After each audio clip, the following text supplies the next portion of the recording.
There is a particular kind of audacity that only exists in professional sports. The kind where a man gets fired, gets booed in public, receives the worst performance grade of anyone in his entire profession, and then decides that the smartest move he can make is to go sit down on a podcast and start talking. Not reflecting, not acknowledging, talking, performing, rewriting, and doing it all with the kind of confidence that makes you stop whatever you are doing and ask yourself whether this person genuinely believes what they are saying, or whether they are simply betting that enough people have short enough memories to let it slide. Kevin Stefanski is betting on short memories, and the football world is here to tell him that the bet is not paying off. What we are unpacking today is not just a fired coach doing damage control.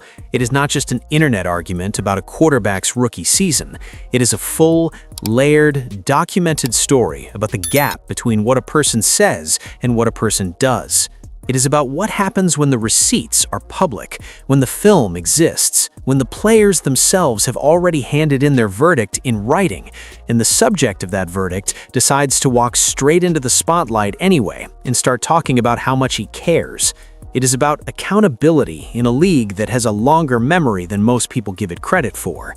And it is about a young quarterback who spent an entire season navigating an environment that was working against him, who never once complained publicly about it, and who is now quietly positioning himself to make every single person who doubted him look foolish before the 2026 season is over.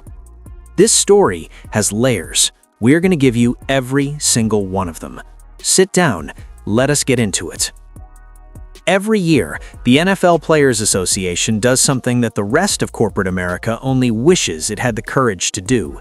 It hands the employees a survey and asks them to grade the people in charge, anonymously, honestly, without fear of retaliation. The questions cover everything from the quality of coaching to the facilities, the organizational culture, the communication between staff and players, and the overall environment in which those players are being asked to put their bodies and their careers on the line every single week. The results come back as a report card. Grades get assigned. And because this is the NFL and nothing stays quiet for long, those grades eventually make their way into the media and into the public conversation where they belong. Most coaches land in a comfortable range. The coaches who have genuinely built something, who have earned the trust of their locker rooms through years of consistent behavior and real relationship building, those coaches receive A's. The solid, respected, not flashy, but dependable coaches receive B's.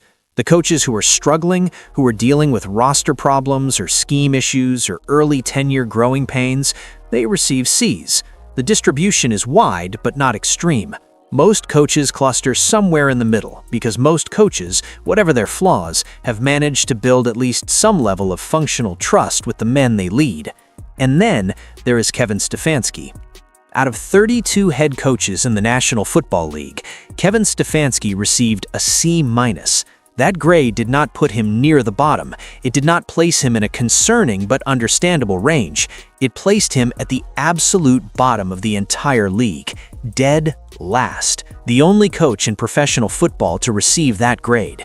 Which means that the men who suited up for the Cleveland Browns last season, the men who trusted Kevin Stefanski with their careers, their physical health, and their professional futures, looked at their head coach collectively and decided that he deserved a grade that no other coach in the league received. Not one coach, not one.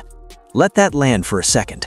This is not a hot take. This is not a media narrative constructed by analysts with agendas. This is not speculation dressed up as reporting.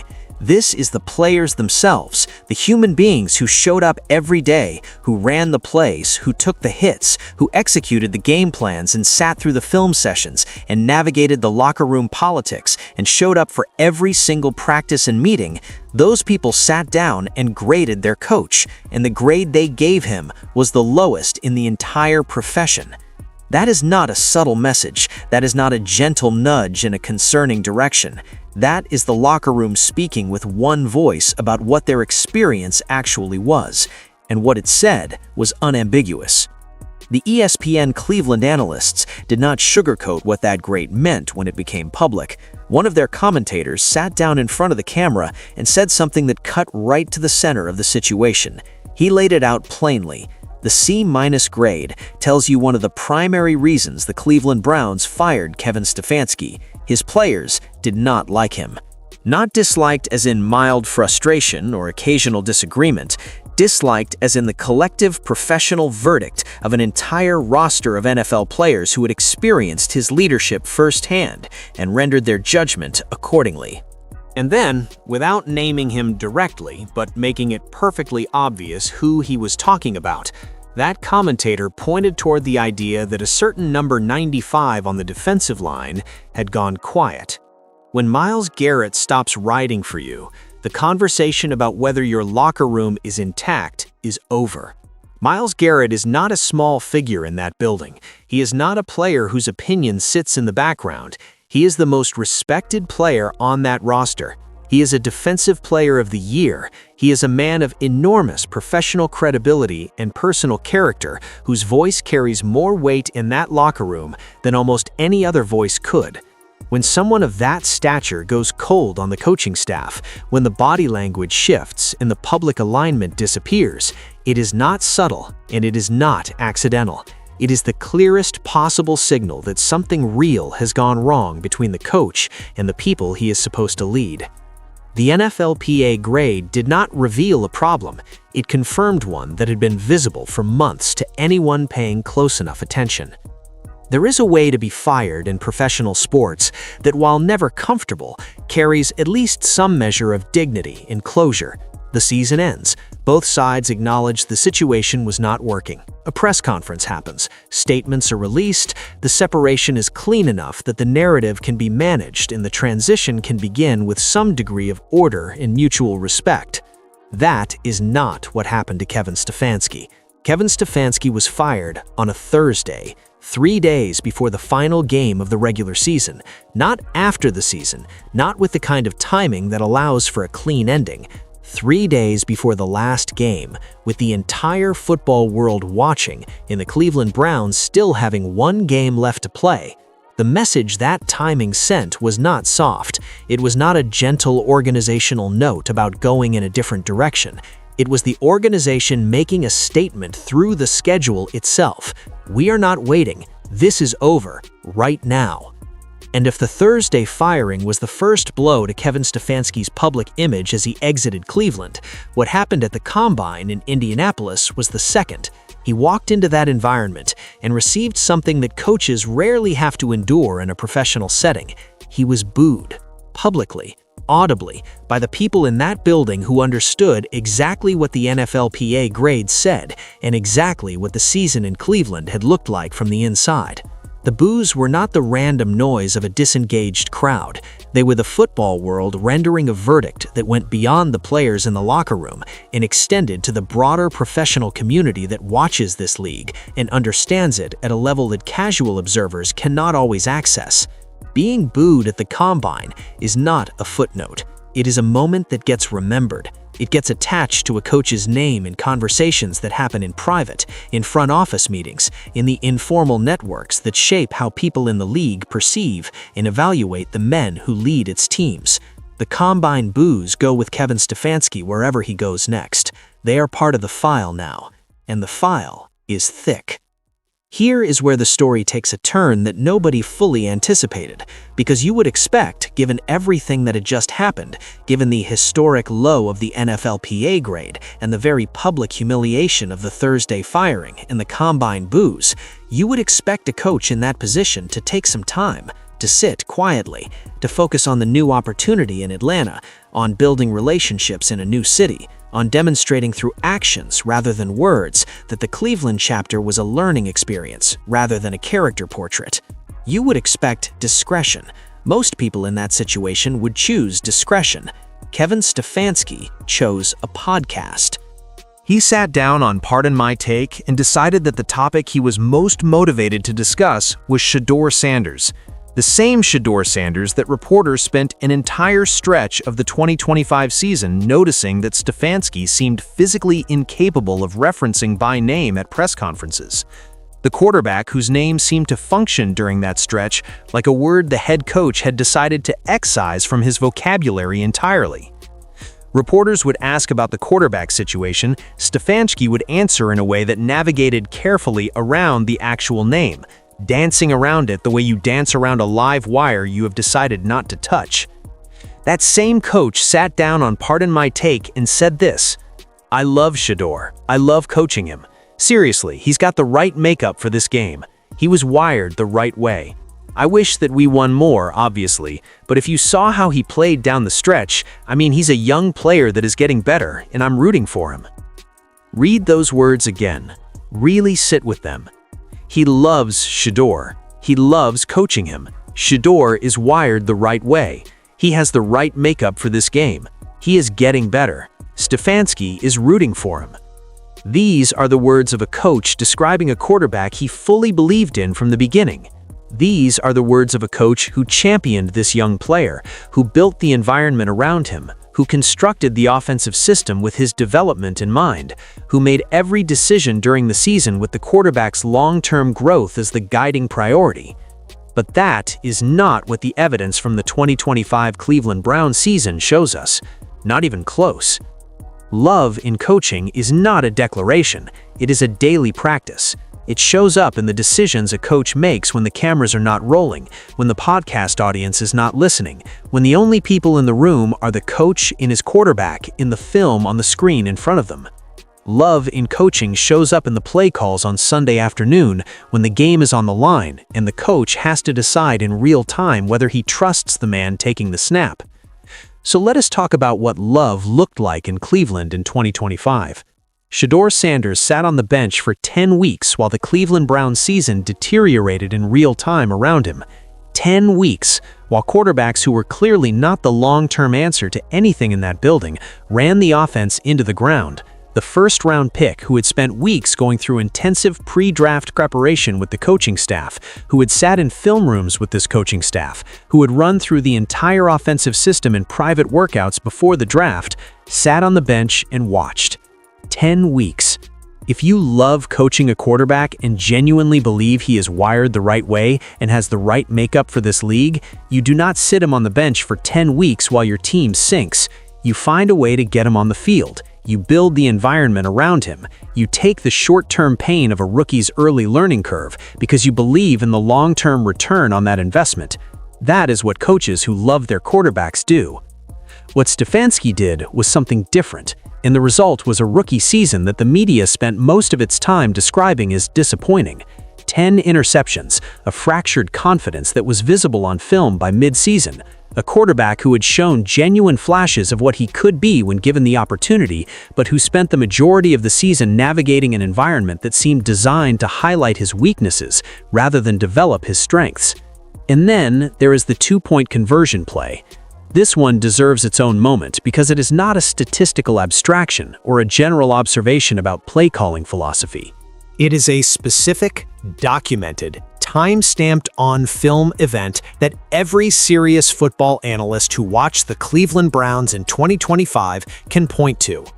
In a crucial moment, when the game situation called for trust and aggression and for putting the ball in the hands of the quarterback you selected in the first round to be the future of your franchise, the play call that came in from the sideline was designed to remove Shedeur from the equation.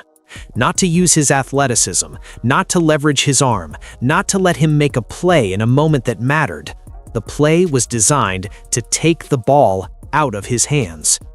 These are not conspiracy theories, they are not social media exaggerations. They are documented decisions that exist on film and that contradict every word of the love and admiration and belief that Kevin Stefanski is now performing for his podcast audience months after the season ended and weeks after he accepted a new job 3 states away. The internet noticed. The football community noticed. And when the Pardon My Take interviews circulated across social media, the dominant response was not acceptance of the narrative Stefanski was selling. It was a pointed, detailed, sometimes darkly funny, collective refusal to let the contradiction go unaddressed. The sentiment that kept coming up across comment sections and football forums and social media threads was some version of the same question.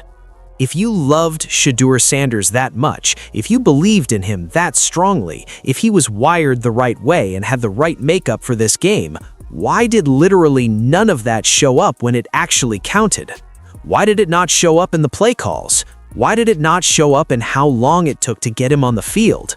Why did it not show up in the press conference moments when reporters gave the head coach of the Cleveland Browns direct opportunities to stand up for his starting quarterback and demonstrate publicly the confidence he is now claiming to have always had?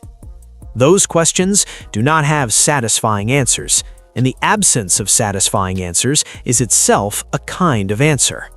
Before Shedeur Sanders, there was Baker Mayfield. And the Baker Mayfield chapter of Cleveland Browns history is instructive here, not because the situations are identical, but because the contrast between how Baker handled his exit from Cleveland and how Shedeur has handled his situation tells you something important about both men and about the organizations they operated in. Baker Mayfield left Cleveland, and he talked about it. That is the Baker Mayfield way, and always has been. He is not a quiet person. He does not process his frustrations internally and keep them behind closed doors. When Baker has something to say, Baker says it, loudly, with specifics, with the kind of frank directness that some people find refreshing and others find exhausting, but that nobody who has paid any attention to Baker Mayfield over the course of his NFL career could describe as surprising. He spoke about how he was treated. He spoke about the decision-making process around him. He spoke about the ways in which the environment in Cleveland contributed to the deterioration of his time there. He named the dynamics that he felt worked against him. He was vocal in the specific way that Baker Mayfield is always vocal, which is without much apparent concern for how the landing will feel or how the commentary will be received. Shedeur Sanders has said essentially nothing. Zero negative public comments about Kevin Stefanski, zero public frustration about the benching, the play calls, the two-point conversion, the press conference dance-arounds, or any of the other documented elements of his rookie season that a person with far less composure would have every reason to address publicly. In the interviews he has given since the season ended, Shedeur has stayed focused on his own development, on his relationship with the new coaching staff in Cleveland, on his preparation for 2026, and on the vision he has for himself as a quarterback in this league. The people who know Shedeur Sanders and who understand his character will tell you that the silence is not passivity. It is not weakness or avoidance or an inability to articulate what happened. It is intention. It is a man who understands exactly what the situation was and who has made a deliberate choice about how to respond to it. The choice is not to engage with Kevin Stefanski's podcast tour. The choice is not to get into a public back and forth that would distract from the work and shift the narrative away from what actually matters. The choice is to let the 2026 season speak. And when the 2026 season speaks, every word it says is going to land louder than anything Shedeur Sanders could have said in a press conference or a social media post or a podcast interview over the offseason. Shedeur Sanders does not need to say a word about Kevin Stefanski. His career moving forward is going to say everything that needs to be said. There is a process that happens before the NFL draft that the general public does not always fully understand in its emotional and relational dimensions. Teams invest enormous resources into getting to know the quarterback prospects they are most seriously considering. This is not a casual process. It is intensive, personal, and deeply revelatory. Teams bring these quarterbacks in for private workouts. They sit them down in film rooms. They walk them through the entire offensive system in granular detail. They ask them questions about football and about life, and about how they think and how they handle pressure, and what kind of people they are when things get difficult. It is an investment of time, attention, energy, and organizational focus that communicates something very specific to the prospect on the receiving end of it. The implicit message of that level of pre-draft engagement is unmistakable. We are serious about you. We see you as a real part of our future. This relationship is going somewhere. You matter to us in a way that goes beyond the transactional business of selecting a player to fill a roster spot. Kevin Stefanski and the Cleveland Browns spent extensive pre-draft time with Shedeur Sanders. The workouts happened, the film sessions happened, the conversations about the offensive system happened. The investment was real and visible and significant enough that when the Browns selected Shedeur in the draft, it did not read as a surprise. It read as the natural culmination of a process that both sides had been building toward. And then the season started, and Shedeur sat for 10 weeks. The gap between the promise implied by that level of pre-draft investment and the reality of what the 2025 Cleveland Browns season actually looked like for Shedeur Sanders is not a small gap. It is not the kind of gap that can be explained away by pointing at the complexity of the quarterback competition, or the need to ease a rookie into a starting role, or the legitimate organizational challenge of managing a struggling team's personnel decisions. It is a gap that sits at the center of every serious conversation about what Stefanski's relationship with Shedeur Sanders actually was, versus what it has now been described as in the podcast interview. You do not spend that kind of time getting to know a quarterback prospect before the draft, and then communicate through your actions during the season that you do not trust him.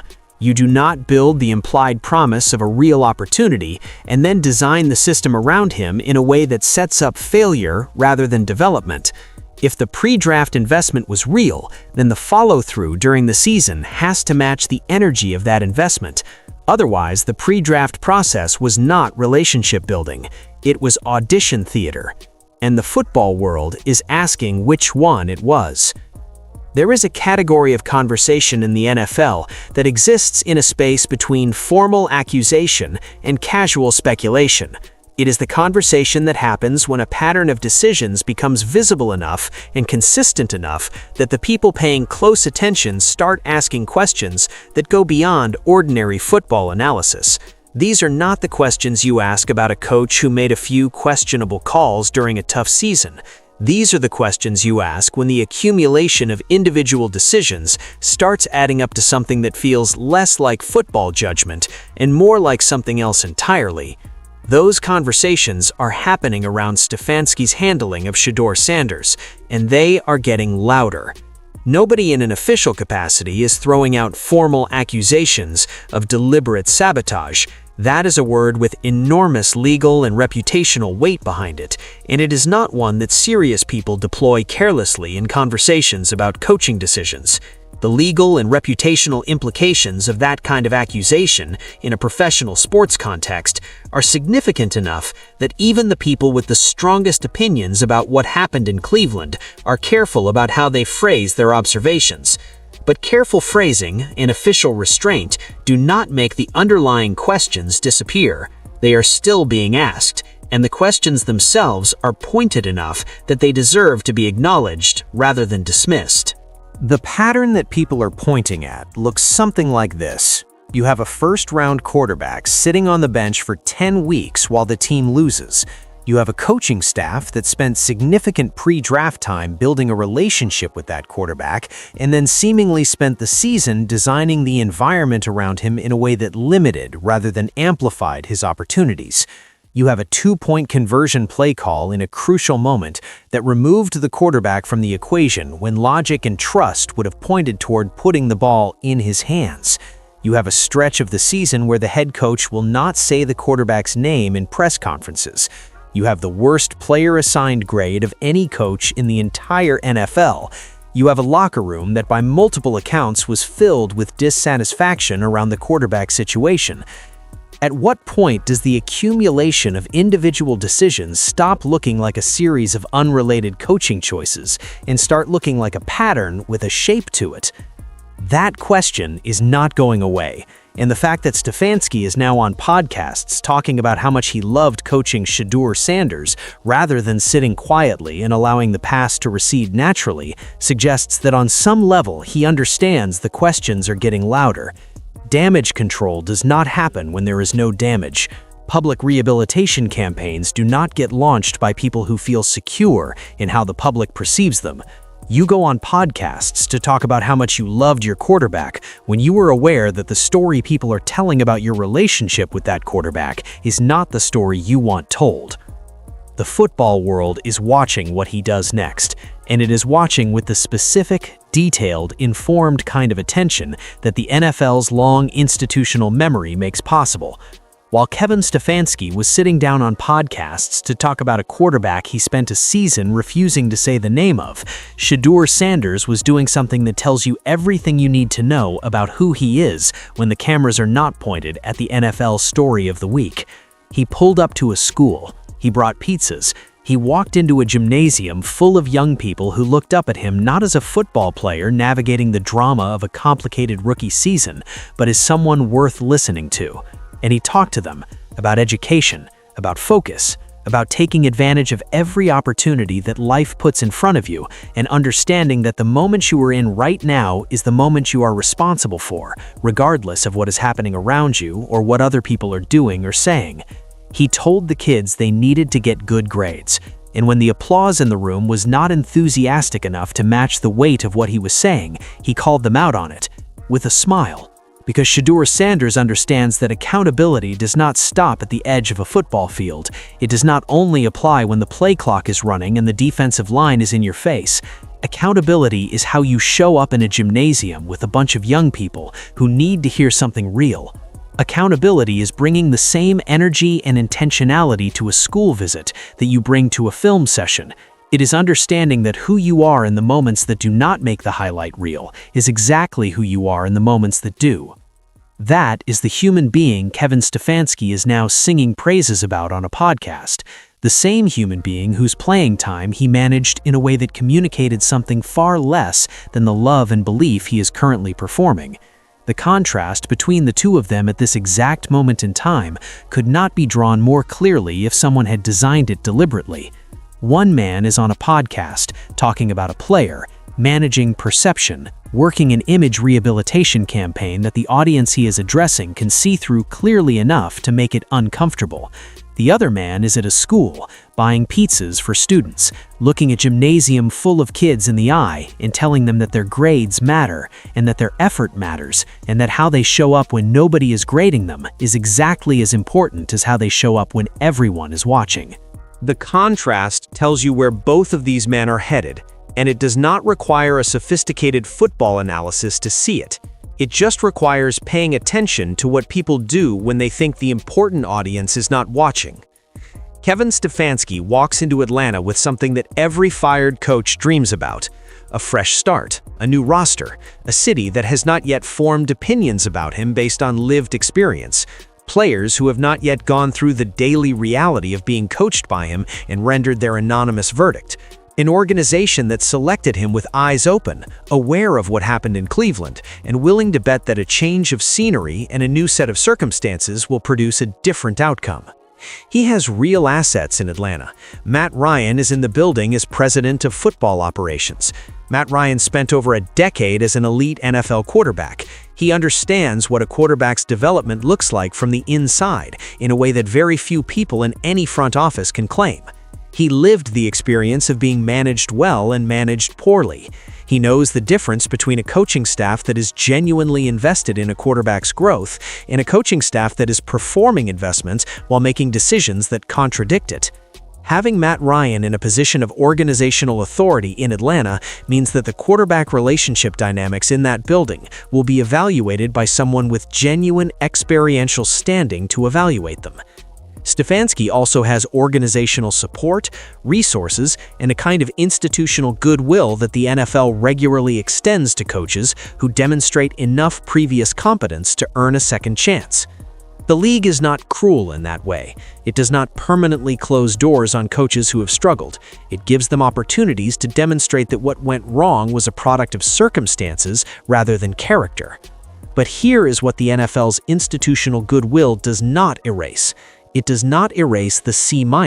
It does not erase the Thursday firing. It does not erase the Shedeur Sanders story, which is not a finished story and which will continue to develop in public view throughout the 2026 season, as Shedeur himself performs and as the Cleveland Browns either validate or complicate the narrative that the 2025 season produced.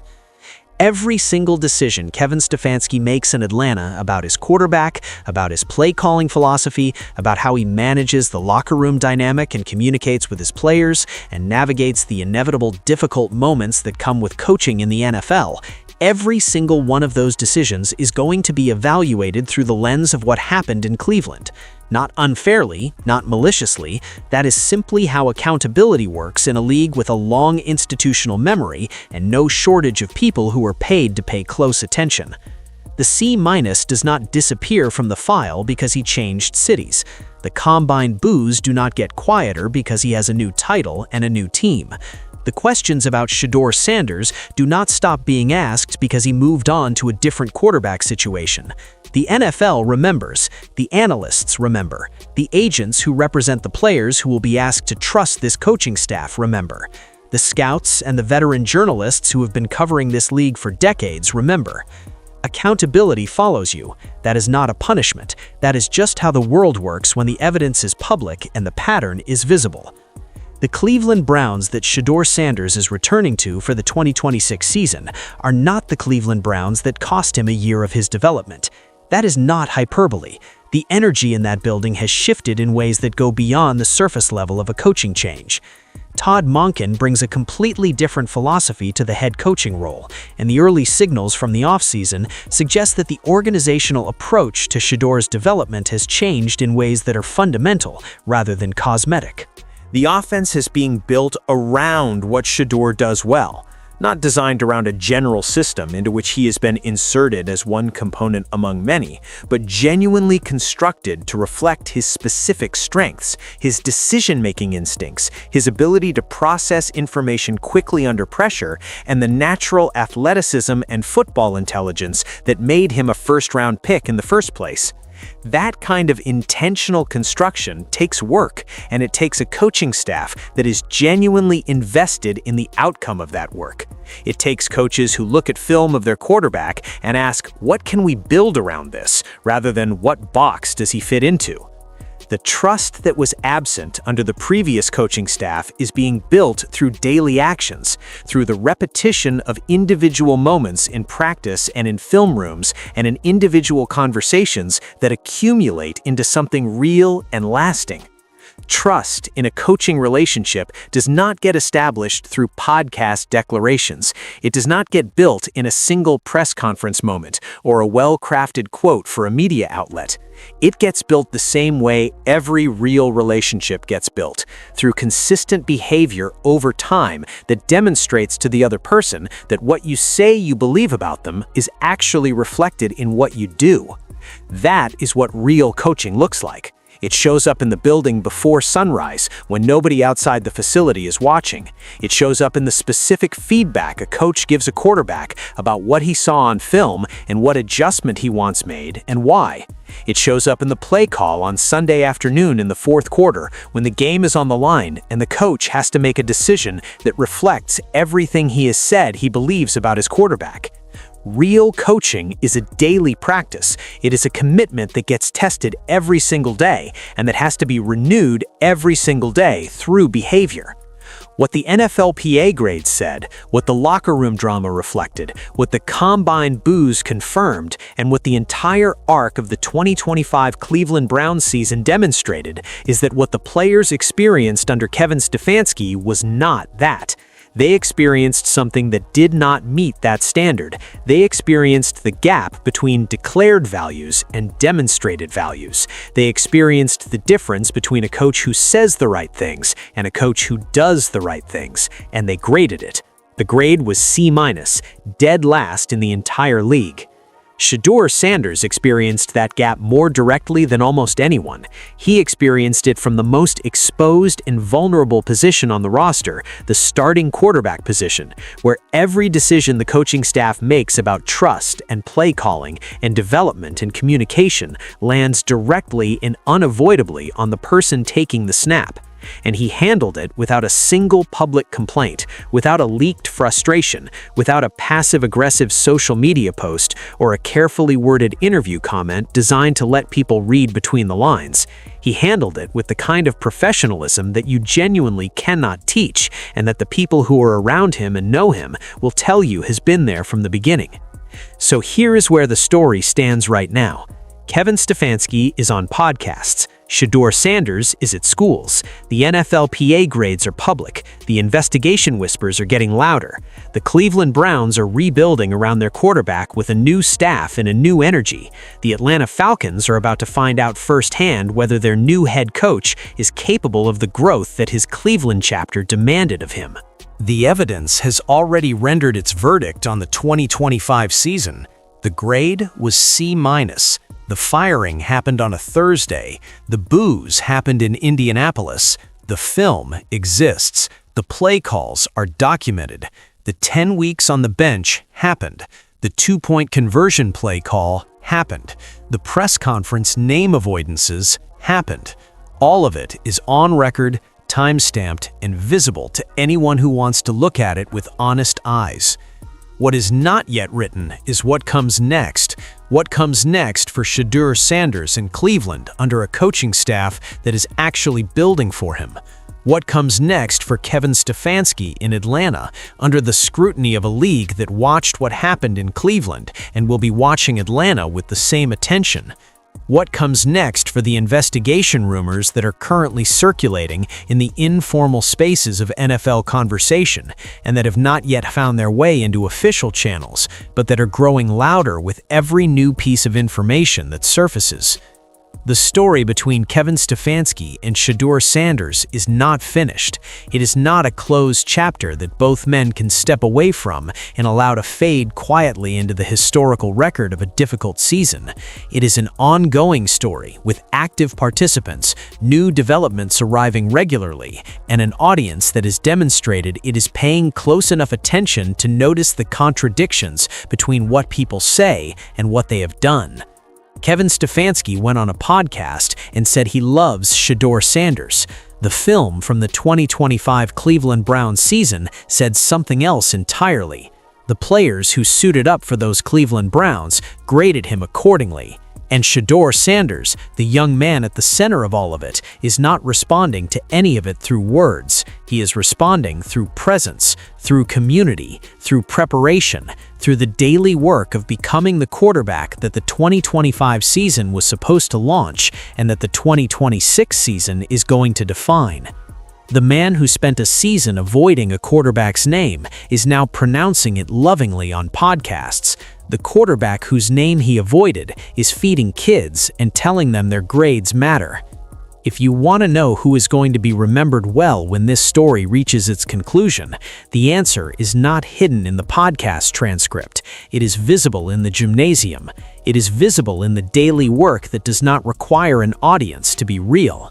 It is visible in the pattern of behavior that both men have established over the course of a season and an off-season that told you everything you needed to know about each of them. Actions and declarations are not the same thing. The gap between them is where the truth lives. And the truth about the 2025 Cleveland Browns season, about Kevin Stefanski's tenure there, and about what Shedeur Sanders endured and how he endured it, is becoming clearer with every passing week. This story is not over, not even close. Get in the comments right now and tell us what you think. Do you believe a word of what Stefanski said on that podcast, or does the whole thing read like a carefully constructed image rehabilitation attempt? Do the investigation whispers have real substance to them, or is this the internet running ahead of the actual evidence? And what is your honest prediction for Shedeur Sanders in 2026? Is this the season he silences every doubter and proves that the rookie struggles were entirely a product of the environment around him and not a reflection of his actual ceiling? Drop everything in the comments, every thought, every take, every piece of analysis you have been sitting on. This conversation is supposed to be loud, and it is supposed to be detailed, and it is supposed to happen right here. Hit that like button before you leave. This story deserves the engagement, and so does the work that went into telling it completely. If you are not subscribed yet, do it now and turn on every notification so you do not miss the next chapter of this, because the next chapter is coming, and it is going to be worth being here for. Share this with the football people in your life, because this is exactly the kind of story that needs to be in every sports conversation right now. We will be here through the draft, through training camp, and into the season. The story is only getting started. Stay locked in.